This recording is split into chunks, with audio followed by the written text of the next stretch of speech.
What's up, everybody? It's Make It Make Sense, and I feel like we are about to have an interesting conversation. I don't know how this one is gonna go, but we're about to have this conversation. So, like the video's intro plays, we got a lot to get into.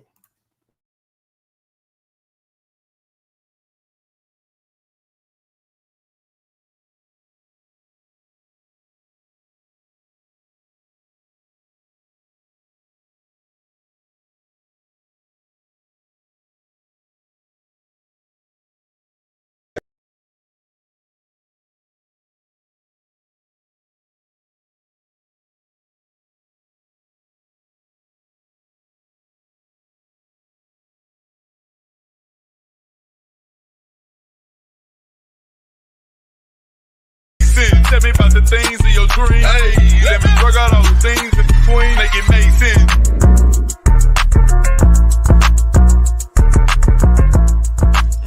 That's a dirty, low-down monkey with a wig on. First, I actually don't like signing my name anymore because my hand gets a cramp. But if you want me to vote for you... You're not famous. No, my bad. I'm sorry. My bad. Okay, I'm sure you can hear me now. That was my fault. So, I typically steer away from the sound is bad. Let me know if you still can't hear me.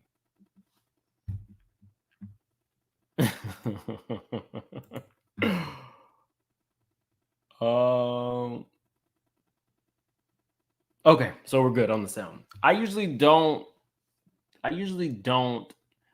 go into Candace. However, I found this interesting. Tasha K posted this clip of Candace. So I want to start with the clip. Make sure we're starting from the beginning. Since the beginning of time, there are mistakes that police officers are human beings. There are mistakes that happen. And the idea that now you're going to use this situation and all the usual suspects are already involved. We know that Attorney Crump is already involved to then try to make Black Americans believe that this happened simply because she was Black is pointedly ridiculous. So I am saying to Black Americans today, do not take this bait. Yes, what happened in this situation, I think he's going to have a very hard time, this officer, saying that he absolutely felt so threatened by boiling water that the only solution was for him to mindfully say, I'm going to shoot you in the face. And that's what he did. I think that's going to be a very steep hill to climb.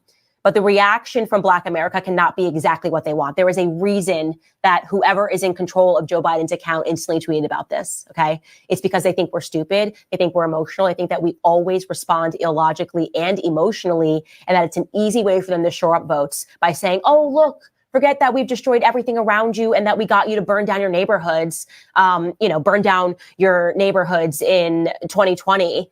And then obviously stole a bunch of money because none of that money actually went to making your neighborhoods better. And so now those communities are desolate. Forget all of that because look, another video. And this means racism is back and vote for us because we're going to show you how emotional we are. And that's exactly what Joe Biden did. He tweeted this on the heels. He wrote, Sonya, Massey, a beloved mother, friend, daughter, and young Black woman should be alive today. Sonya's death at the hands of a police officer reminds us that all too often Black Americans face fears for their safety in ways many of the rest of us do not. Sonya's family deserves justice. I am heartbroken for her children and family as they face this unthinkable and senseless loss. Jill and I mourn with the rest of the country, and our prayers are with Sonya's families, loved ones, and community during this devastating time. Okay, again, going to say here, this happened in Springfield, Illinois, that the only reason whoever is in control of his account is putting that out there is because too many Black Americans are turning toward Trump. They think too many Black Americans are catching on to the Democrat scam. And so they scan every one of these situations and they leave out the hard facts. And the hard facts are that if you examine this just based on a percentage rate, white Americans unarmed are more likely to be shot and killed by police officers in mistakes, shot and killed by police officers in these correspondences than Black Americans. That is a fact. It is an inescapable fact. There's no way to examine the statistics and not come out with that understanding, okay? And they don't want you to know that. There's never been a time ever on his timeline where he has shared anything about a white person being killed unarmed by a police officer because it doesn't feed their narrative.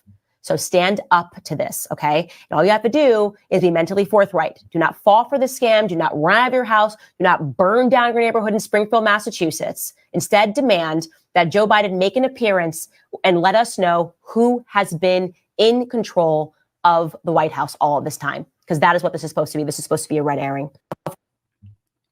Okay. That was a lot to digest. I want to say to the fans of Candace Owens, this video is not to lambast Candace. This video is to understand. What's up, Gigi? I see you. The video is to understand the mindset. In this instance, I'm going to show you Candace's whole video, because what you don't ever want to do when discussing Candace Owens is just do something that is 20 to 30 seconds of what she said. So I watched her entire live. Love Always Wins, I'm assuming, is a Candace supporter. I watched that live. She said that Sonya should not have died and the officer is wrong. It was, in my opinion, not that simple. Not only did I deep dive on Candace, I talked to a friend of mine who is a staunch Candace Owens supporter. Typically, we don't discuss politics. I love her, but we don't do that. And when we do, we usually go like policy by policy. I consider myself a pretty open-minded person. However, it's not that simple. And for me personally, with Candace, I've had conversations with many straight shooters who are also Candace supporters. And one conversation, it was around Candace Owens being a truth teller. I'm of the mindset that truth tellers tell both sides. And I feel like with Candace, like a lot of media, they steer you or they direct you to the side that they feel like you should lean towards. And, you know, everybody's not a straight shooter. I know my platform is different. I kind of give you guys the facts and I allow you guys to come to your own decisions. That's how I have so many different types of people who follow me. But in this situation, we're going to go blow by blow with Candace. And I would only ask that the Candace supporters just keep an open mind as you watch this video. I'm not saying dislike her. If you're a Candace supporter, this video is not going to in any way steer you away from that. That's your business. But I can have to tell you what I see and what makes sense to me and what I think is a human element that's missing. Okay, Illinois. Obviously, we expect right before election time, things get crazy every single time. And typically there seems to be a story that is targeted to Black America because they always want Black America enraged and angry, and therefore voting and acting without a cool mind, like not without a level head, right? You're supposed to just be angry, and whichever party gets behind you and your anger is supposed to be the party that you support. That's exactly why George Floyd, that was perpetuated around the world. But you see no problem with voting with righteous indignation. If so many people across the board are one issue voters, this is what I'm saying, guys. If we're going to have an open mind and be completely, we use both halves of our brain, then that's just what we have to do. And both sides use fear tactics. Do I think that it's the right messaging? No. We just saw somebody on the right have to apologize for suggesting potential sedition. Like, oh Jesus, this is why we don't do this. But I think this conversation is important, and we're gonna have it. With very little facts and a lot of emotion. Well, people are wondering if it's supposed to be the second George Floyd story, given the fact that the President of the United States has already tweeted about it. So I'm going to at first tell you what took place. There was a 36-year-old Black woman in Illinois who had called 911 for help. And she essentially, and I'm going to show you the video, definitely seems to be just out of it, I guess is the best way to say it. I guess she's acting quite erratically. And in the video, you are just wondering what's going on. She doesn't seem to really know what's going on, and you can't predict her next move. Now, we're not going to show you the portion where she is actually shot because it would be taken down from YouTube, but I do want you to watch this footage up until the moment that she is shot so I can give you my opinion of it. Take a look. Yeah. You have an ID? That'd make things so much easier. I just driver's license will do, and then I'll get out of your hair. I want to show y'all my paperwork. I will get your paperwork. What paperwork? Okay. I got some paperwork. Well, just get your ID. Well, let's get your ID first, and then one task at a time here. Okay. Let me Here, grab your ID for me. Okay. Your ID, one task at a time. So let's do an ID, and then you can dig around for your paperwork. I don't know where my ID is. you got that stack right there, maybe. 1 second. Check on her. Let me get this. No, we don't need a fire while we're here. All right. Okay. Let me see. Okay. Where you going? Huh? Where you going? Away from your hot steaming water. Away from my hot steaming water? Yeah. Oh, I would rebuke you in the name of Jesus. Huh? Rebuke you in the name of You better not. I swear to God, I'll shoot you right in your face. So after he says that, he does in fact shoot her, and she dies. And what my understanding is that she shot him in the head. So those two deputies, you have He shot her in the head. Deputy Sean Grayson, another one who I'm not sure. First, they're obviously speaking calmly to her in the home, and then she goes to the stove to turn off the pot of boiling water, and then she picks up the pot, and the other deputy steps up away from the hot steaming water. Now we know now that she didn't pick up the pot; she picked up an oven mitt, and that was known at the time that this video was done. When this first was spoken about, we were told that, I don't know, there was some sort of a threat with the boiling water. Sure, yes, she's acting erratically, and there is a situation in which she could have thrown the boiling water at. They told her there was no threat. They told her to turn off the boiling water. And even if this woman had mental challenges, there is no space for not even one American to call the police because they fear for their safety and they end up dead.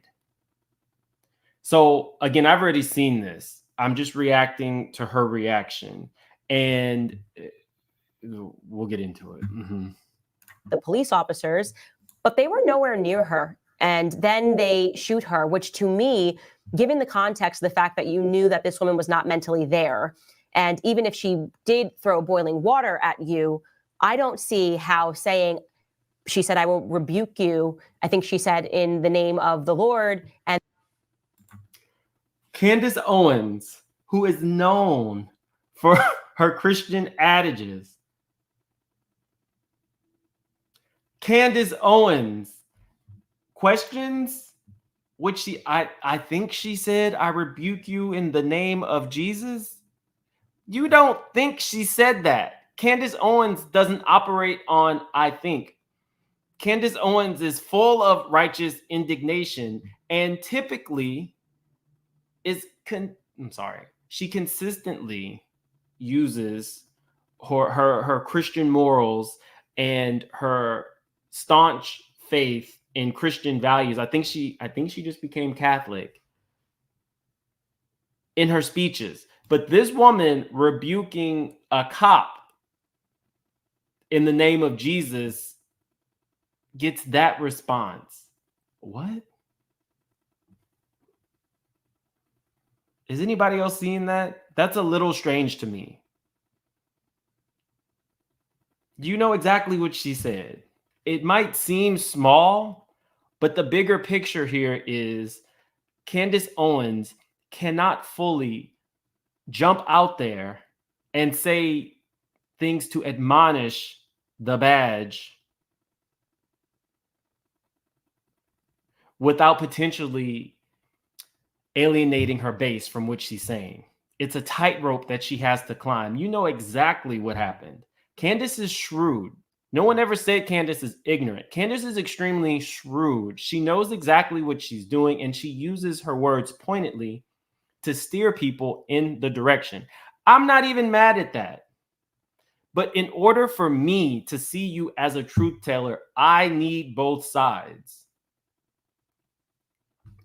Let's listen to that again really quickly. Acting erratically, and there is a situation in which she could have thrown the boiling water at the police officers, but they were nowhere near her. And then they shoot her, which to me, given the context, the fact that you knew that this woman was not mentally there, and even if she did throw boiling water at you, I don't see how saying, she said, I will rebuke you. I think she said, in the name of the Lord. And then he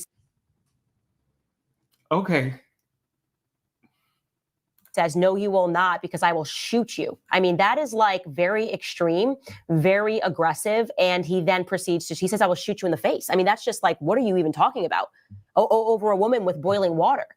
In my opinion, Agreed. He should have simply used his taser if he felt threatened by the steaming water. Or if steaming water was a threat, why would you tell her to take it off the stove? If she was behaving so erratically, why would you put something on your hand that you feel? Why would you tell her to put something in her hands that you feel could be a threat to you? Why would you even suggest that this? If this woman had some mental challenges, what the hell is the suggestion that you put her near anything that could be a physical threat to you, and then make the suggestion to just tase her? Okay. if he felt that he absolutely had to use his gun, why didn't he shoot her in the foot or somewhere lower? This just did not seem like an appropriate response to me whatsoever. Now, parking that aside, of course, as I have said since the beginning of time, there are mistakes that police officers are human beings. There are mistakes that happen, and the idea that now you're going to use this situation and all the usual suspects are already involved. We know that Attorney Crump is already involved, to then try to make Black Americans believe that this happened simply because she was Black is pointedly ridiculous. So I am saying to Black Americans today, do not take this bait. Yes, what happened in this situation, I think he's going to have a very hard time, this officer, saying a truth teller. Because you can argue racism it's hard to qualify. It's hard to prove. You can argue that. I'm a person that uses both halves of my brain. However, a truth teller would argue, I don't know that it's racism, but I can't say that it's not. I don't know that it's racism, but I cannot say that it's not. And that is what I was looking for in a truth teller.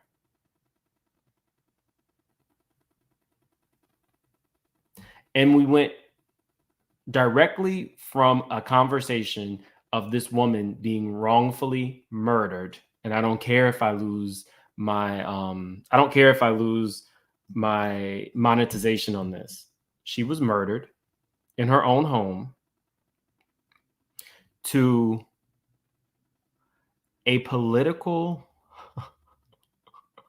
leap about Joe Biden talking about it. Candace Owens is one of those people who I do believe dabbles in conspiracy theories. We have since heard the family of this woman say, we weren't even told that it was a cop that shot her. We were initially told self-inflicted, then it became a person. So you mean to tell me that the political theorist in you is not scratching to jump on that? You can't. It's because of the tightrope that's being walked. And I don't want to go policy by policy with Candace Owens. That's not what this is about. What I needed to understand was how, as a person of color, was that kind of like overlooked. She did acknowledge that this should not have happened. But when you say, well, the cop is going to have a hard time proving that, what? I just feel like that's what's missing. I don't feel a kinship there. Like when she, says flipping things like, Juneteenth is made up and it's ghetto. Okay, I know, that feeds your base. I'm not thinking so seriously on that. But it gets to the heart of it. And we're going to get into why I think she thinks the way she thinks a little bit later. But let's continue. that he absolutely felt so threatened by boiling water that the only solution was for him to mindfully say, I'm going to shoot you in the face. And that's what he did. I think that's going to be a very steep hill to climb. But the reaction from Black America cannot be exactly what they want. There is a reason that whoever is in control of Joe Biden's account instantly tweeted about this, okay? It's because they think we're stupid. They think we're emotional. I think that we always respond illogically and emotionally, and that it's an easy way for them to shore up votes by saying, oh, look, forget that we've destroyed everything around you and that we got you to burn down your neighborhoods, burn down your neighborhoods in 2020. And then obviously stole a bunch of money because none of that money actually went to making your neighborhoods better. And so now those communities are desolate. Forget all of that because look, another video. And this means racism is back. Kappa says, you were reaching. What is the problem with how she's reporting the story? This was not a racist move. It was stupid. That's just it. You don't know that it's racist. Your stance, your viewpoint can be, and it can even be argued that this was not racism. But you not being in the situation, not knowing the cop, cannot categorically say that it wasn't. That's my issue, Kappa. That's my issue. You just proved the whole point. You can't prove that it was racism. You can't prove that it wasn't. But if all you're saying is it's not racism, then you have an inherent bias. It's not that I'm reaching. It's what I look for in a truth teller. You may not look for that. Candace might be all-encompassing things that you feel safe in. And you might agree with her 100% of the time. I don't agree with anybody 100% of the time. And I don't expect people to agree with me 100% of the time. But in this situation, it feeds your narrative that Black people are so fearful of, racism that they only vote. That's their one issue, racism.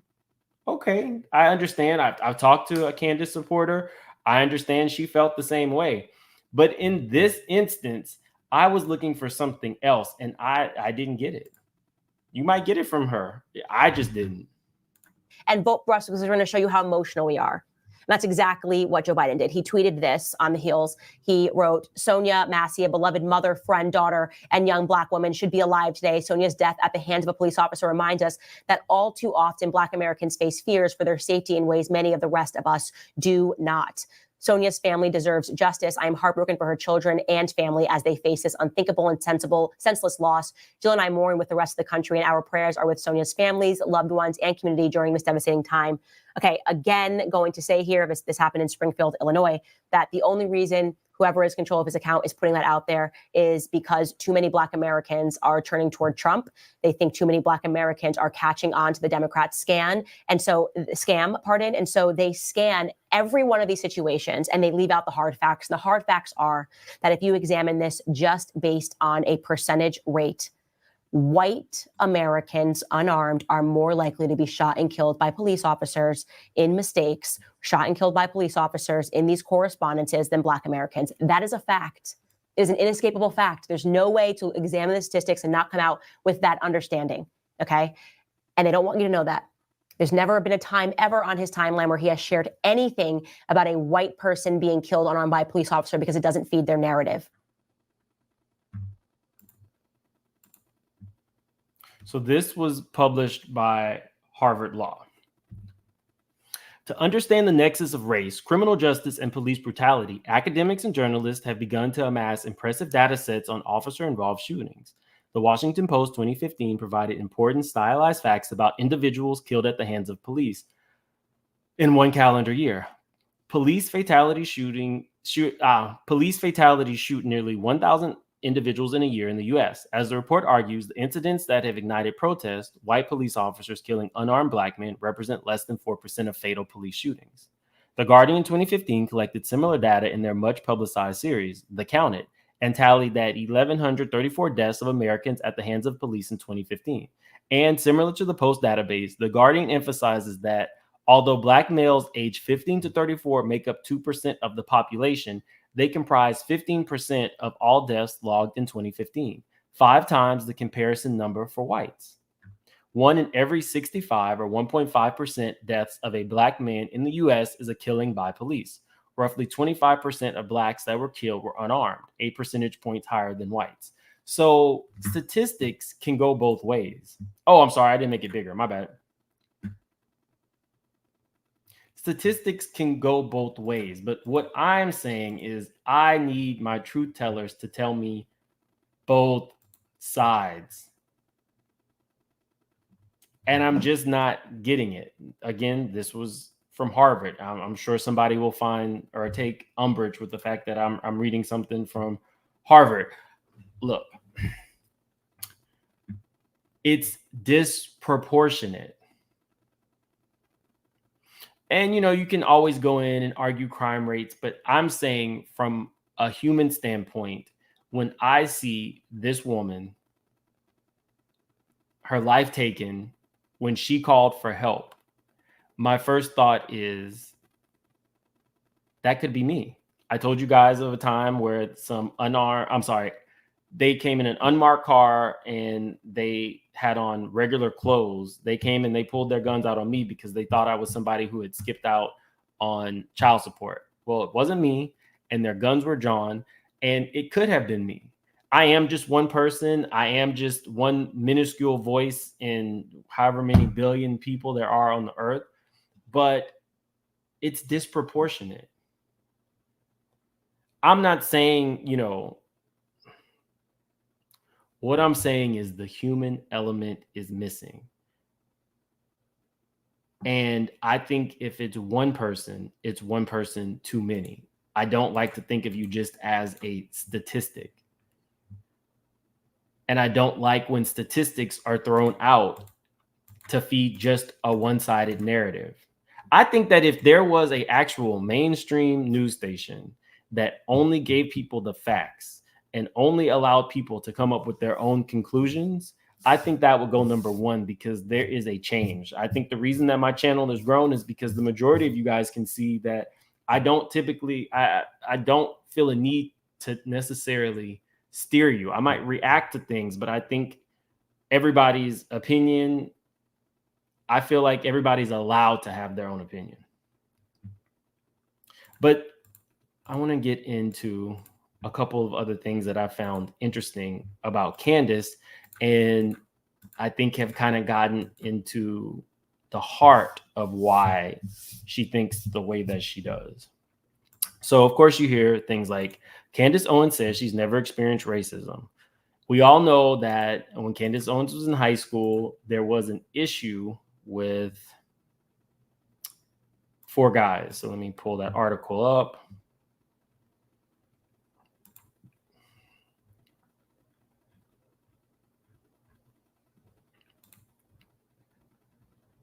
Let me do this one first. Okay. It says last February, at least 1 of 5 teenagers sitting in a car left messages threatening to kill Candace Owens, who is black, and repeatedly used a racial epithet. In one of 3 messages, one of them referred to her as dirty and threatened to burn her house down and tar and feather her. The group included Malloy's youngest son, Sam, then 14. He was then the mayor. He's now the governor. The mayor released a statement in March saying his son cooperated with police and did not know the alleged ringleader, Kevin Opek, or Owens before the night of the calls. He's declined comment.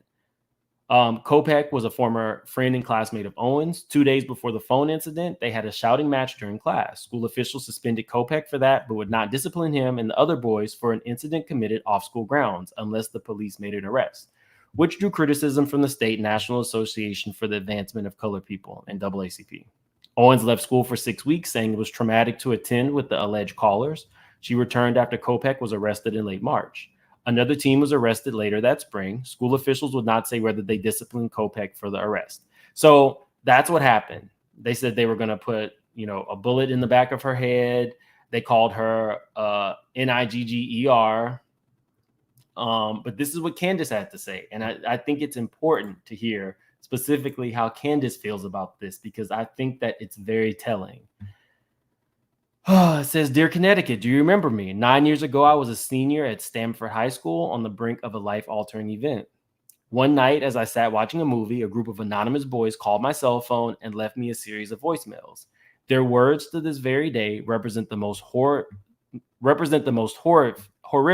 that I've ever heard uttered against another human being. They started off by telling me that they were going to kill me just because I was black. They warned me that if they found me at home, they were going to unload a bullet into the back of my head. They cited other niggers who had died before me, like Martin Luther King and Rosa Parks. They threatened to tar and feather my family. I remember feeling shocked and scared because I could think of not a single person, much less a group of them, who wanted to watch me die. I was reluctant to report it, but the next day a teacher insisted I tell the school principal. And then nothing was ever done. Nothing was ever the same. She says, "We were children. I wasn't the only victim."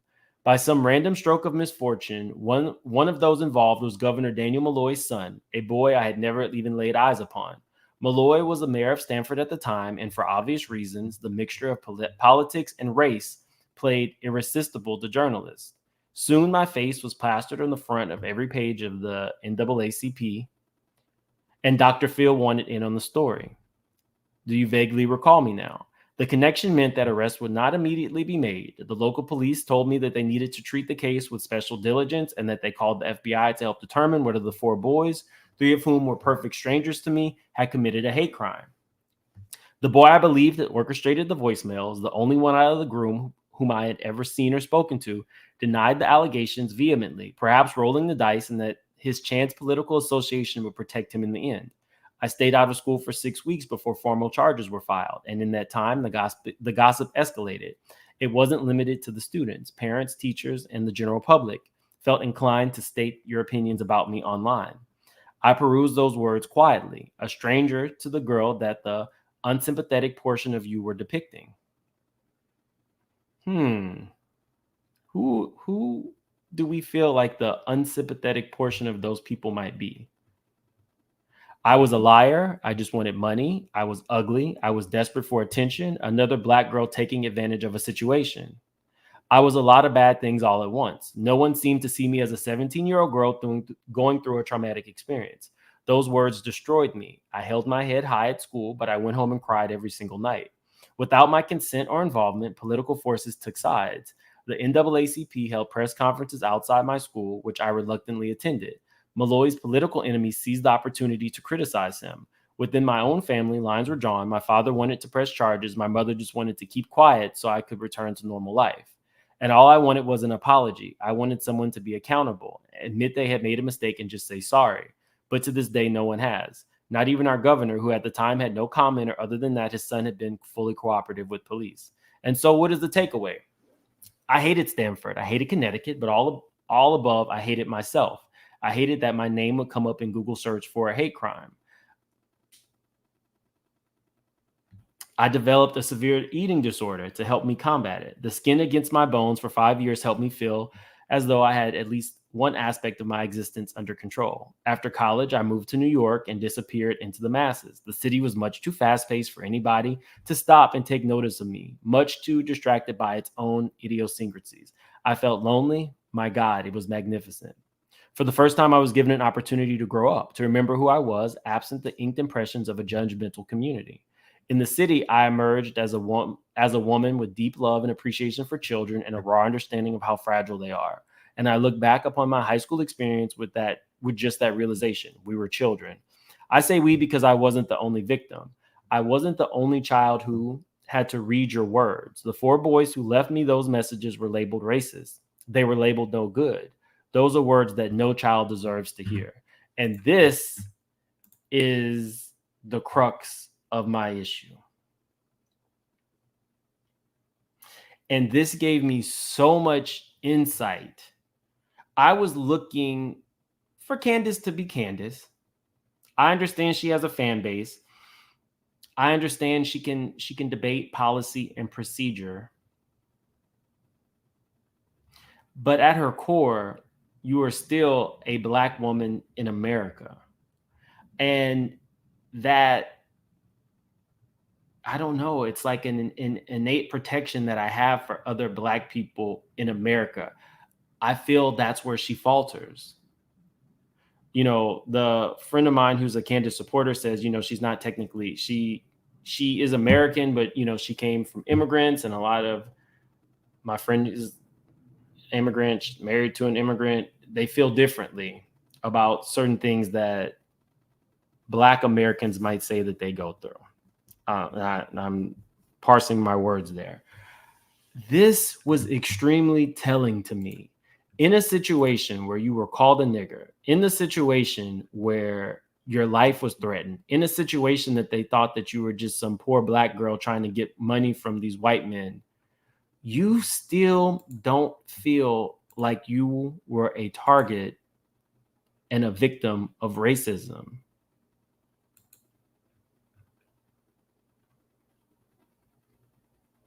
That's very telling to me, guys. Just from the vantage point of, I'm looking at Candace and I see a Black woman, and Candace, even in this traumatic experience that she had with 4 white men, see them as victims. Now, Candace would not go back to school until something was done. She faults the NAACP for making it national news and holding press conferences.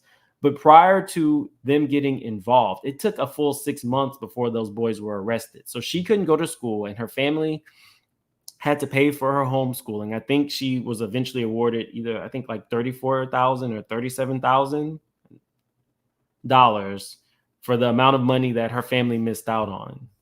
You fault the NAACP. But had that not become national news, would you have ever been able to go back to school?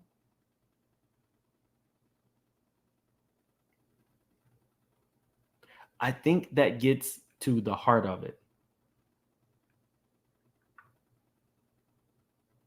Timeless, I didn't hear that. When I see you saying that they're victims because they are labeled racist, what should they be? What should somebody who calls a Black girl and says you're a nigger and I'm going to shoot you in the head and I don't like you because you're Black, what should they be labeled? Let me know.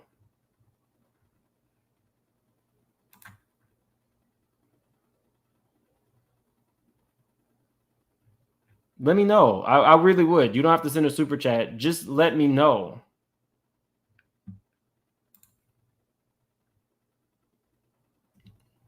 I don't know anything else they should be labeled. But then you further listen that she is an advocate for children and children need to be protected, even though she wasn't protected. She was a Black woman who did not come from a wealthy family, who went to a predominantly Caucasian school, who got harassed. The school did absolutely nothing to protect her. But she's upset that the boys who did it were labeled racists. Okay. She said, suddenly I found myself wondering with a sympathetic heart what happened to them. Had they maybe developed eating disorders as well, or did they instead turn to drugs to numb the pain? Did they too feel paralyzed with anxiety by the idea of a simple Google search? Had they also tried to kill themselves a year later in their college dorms? Connecticut, do you remember any of us? Now, this is some deep stuff, an eating disorder, and I think she's saying that through all of this, she actually wants to take her own life. I do, and I'll be the first to say I'm sorry to all of them for having to endure that experience, a group of children dissected and labeled. Were they wrong? Categorically. Should they have been held accountable for their actions? Undeniably. Did they deserve to be branded by a society? No. Because I'll tell you something that you may not have realized about not only them, but all of us children from Generation Y. We are a generation of lab rats, a generation that participated as the world speeded up. We laughed at our ability to shoot messages through the thin air in a matter of nanoseconds, never stopping to consider the implications. We were the white mice at the turn of a century in which technological advances made us infinitely more capable and definitely less human. We no longer have to look someone in the eye to say something hurtful. We no longer have to watch their faces flush with hurt or their eyes flood with tears. We just push send. For the last year, I've worked on creating a website, socialautopsy.com, that will stop online bullying by outing the bullies. I created a searchable database of people who who spew hate online. I hope it will make people think twice before they exercise their First Amendment rights online as a means to hurt others. So let me get this straight. You feel sorry for the boys who said racist things to you, and you don't want them labeled. Labeling a child is the worst thing. But now you are using that to push a website which would then label children as bullies. So bully is an acceptable label, but racist is not. A database of people who spew hate online, that would be up for perpetuity, up for as long as the internet exists. Okay.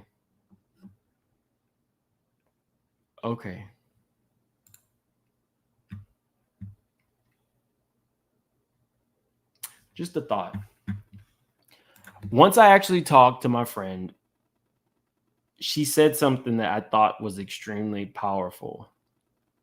First, she told me I'm one of the few people she can actually have open conversations with, because I do use both. I try to use both halves of my brain. Candace is not my favorite person, but do I consume her content sometimes? Yeah, I like to see what everybody's saying. Do I agree with her?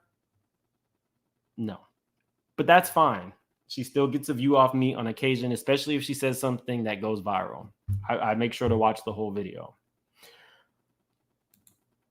She said, you are looking for something that you will never get from Candace Owens. And although I support Candace Owens, when it comes to race, Candace Owens is compromised. And I said, shut the F up. When you have an open conversation with somebody whose ideals or viewpoints are typically, not the same as yours, it can go left. I never expected a staunch Candace Owens supporter to tell me in any way, shape, or form that Candace is compromised. Candace Owens is compromised as it pertains to race. That was so impactful. I'm a person who believes you can't have an open dialogue with somebody who just thinks like you. That's a yes man. You need to have conversations with people who don't think like you, so that you can have an actual meeting of the minds. I get in a lot of trouble whenever I do, political things, because I am a person who supports a person's right of freedom of speech. I'm fine with that. But I was looking for something in Candace Owens that she was not going to be able to give me. I do believe that racism exists, and it's not just outward racism. I showed you guys a year ago. It's so crazy. When I do topics that could be considered maybe more meaningful, they get very few views. I did a video about something that had gone viral called Racism Explained in 30 Seconds. And it was basically just a social experiment where you had two young girls. They might have been like in first grade, maybe second grade, both the same age. One was black, one was white. And this is the social experiment. They were both just placed by themselves in the same exact spot in a busy street.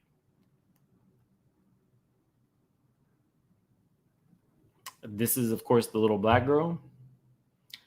This is the little Caucasian girl. Right away, you see people stopping to help her.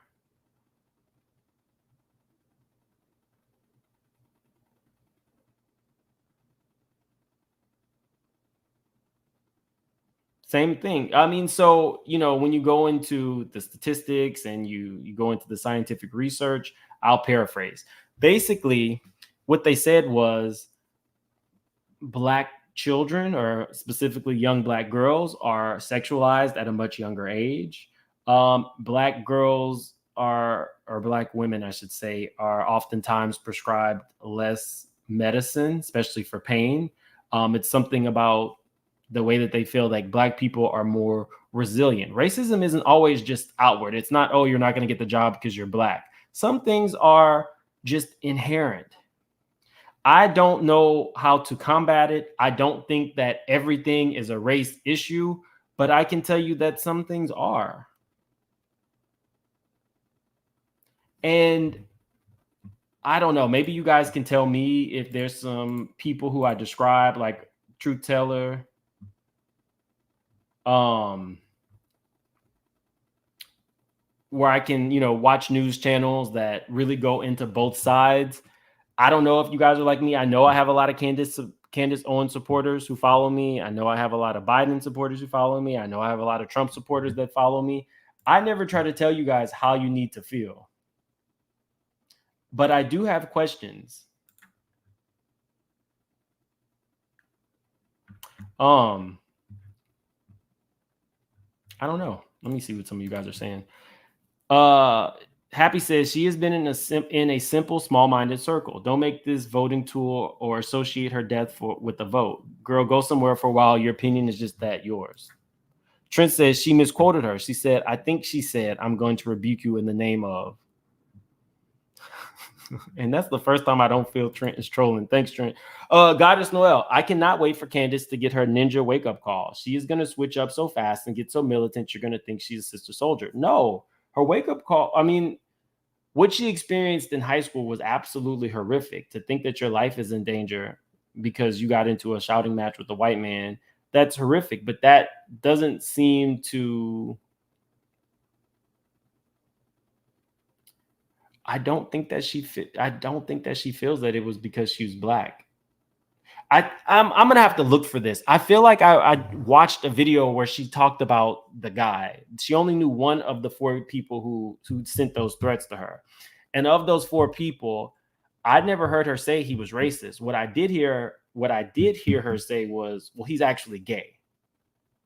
So whatever his, DL or not living his life right, that's what manifested in what he did to her.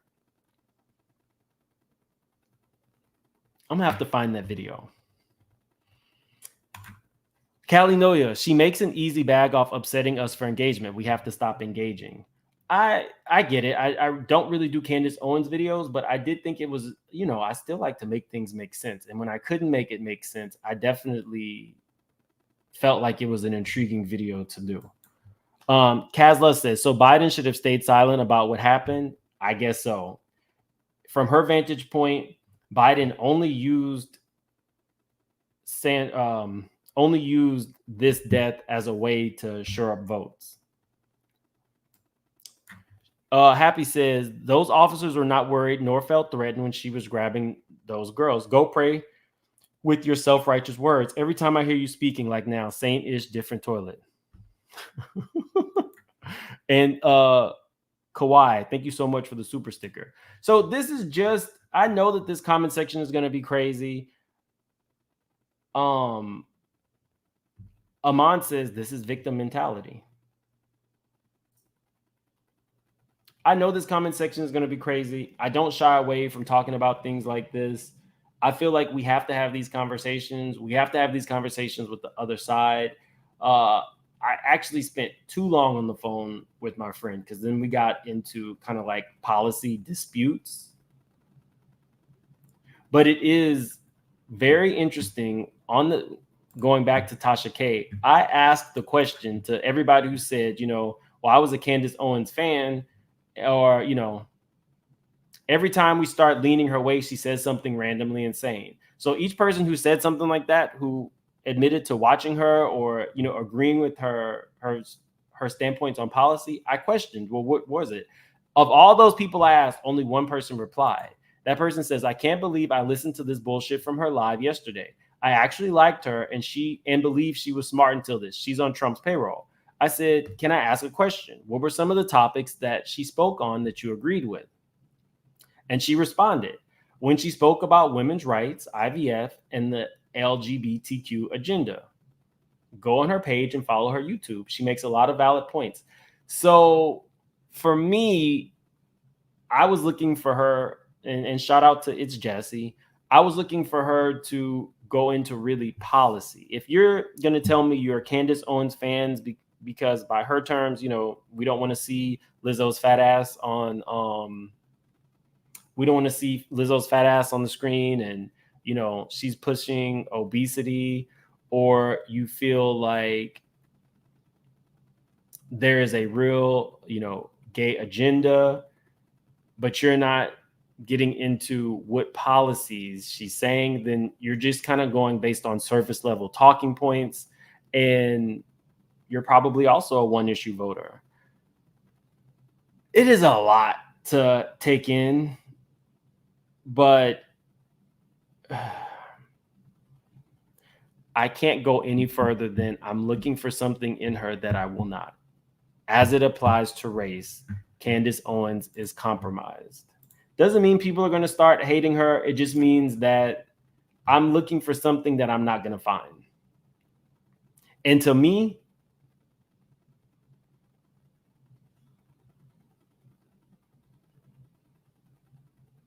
that's just what it is. Candace Owens is not my kind of person. But I can still have a conversation with the Candace Owens supporter. And that's just that. I'm not going to find what I need. Not there. Anyway, I got to run. I got to go do something for my friend's Airbnb. But I will see you guys later. This will probably be my first and last Candace Owens video. I'll see you later. Bye, y'all. Oh, don't forget to like the video on the way out.